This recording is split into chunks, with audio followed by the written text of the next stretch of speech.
position d'Emmanuel Macron sur cette question fondamentale qu'est la laïcité. Sonia Crimi, Oui. je le disais, vous êtes l'une des révélations de ces dernières semaines à l'Assemblée, depuis cette intervention face au ministre de l'Intérieur, Gérard Collomb, sur la question de l'immigration. Mais on ne peut pas résumer votre parcours à ça, mais Camille Girard est donc là pour nous aider. Votre portrait en 3 dates, Camille.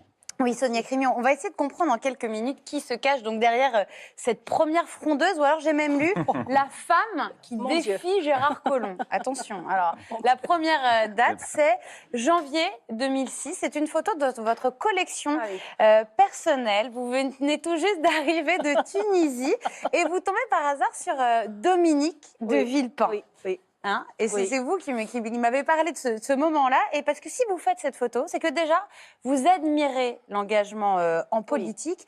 Et déjà aussi, vous ne vous sentez ni particulièrement de gauche, ni particulièrement de droite. Mais il va y avoir pourtant quand même un épisode que vous allez particulièrement mal vivre dans la politique française. C'est la création du ministère de l'identité nationale sous Nicolas Sarkozy. Ça vous donne même envie de quitter la France, hein, ce pays à qui vous dites vous devez tout, ou en tout cas beaucoup, qui vous a accueilli pour faire vos études, qui vous a apporté une bourse, et vous engagez même des démarches pour partir au Canada, et puis finalement, vous allez rester en France. Oui. Il va y avoir ensuite une deuxième date, c'est novembre 2015. On peut parler d'un tournant, en fait. On voit sur cette photo Manuel Valls et Emmanuel Macron. Jusqu'à ce moment-là, vous êtes plutôt tendance Manuel Valls. Hein. Vous l'avez même rencontré lors d'un déjeuner avec l'entremise de Pascal. Mais oui, on apprend des choses. De Pascal Bruckner.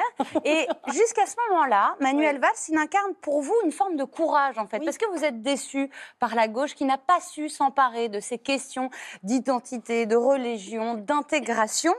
Mais vous n'appréciez pas du tout le débat sur la déchéance de nationalité. Hein. Vous dites qu'à ce moment-là, vous ressentez que c'est comme s'il y avait des Français de Ligue 1 et des Français de Ligue 2. Et votre regard, il va se tourner donc vers le deuxième homme de la photo, Emmanuel Macron. Oui. Il retient votre attention. Voilà ce que vous dites de lui.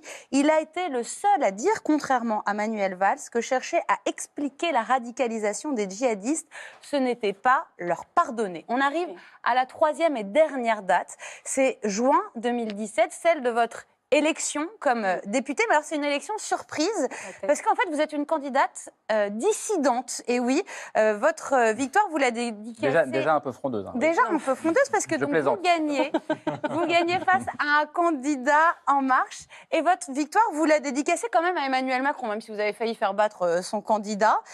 Tout ça, selon vous, c'est grâce à lui parce qu'il a déverrouillé le système. La question, c'est jusqu'où il a déverrouillé le système. Pascal Bruckner, dont je parlais il y a un instant, il vous décrit comme ambitieuse et d'ailleurs il s'interroge sur votre sortie à l'Assemblée nationale qu'on a vue tout à l'heure. Il dit vraie conviction ou alors stratégie pour sortir un peu de ce marais des députés En Marche. Hein, ils sont plus de 300 aujourd'hui. La question reste ouverte, Sonia Crimi. Alors que lui répondez-vous?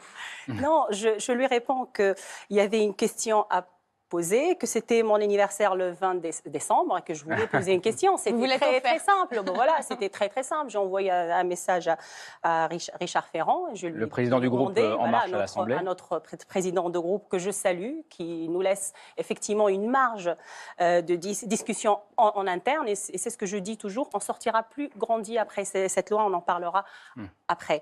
Mais effectivement, je valide ce qu'il a dit, mais je ne suis pas d'accord si c'est une stratégie de com, vraiment. C'était juste un sujet qui me tenait à cœur et mon anniversaire le lendemain.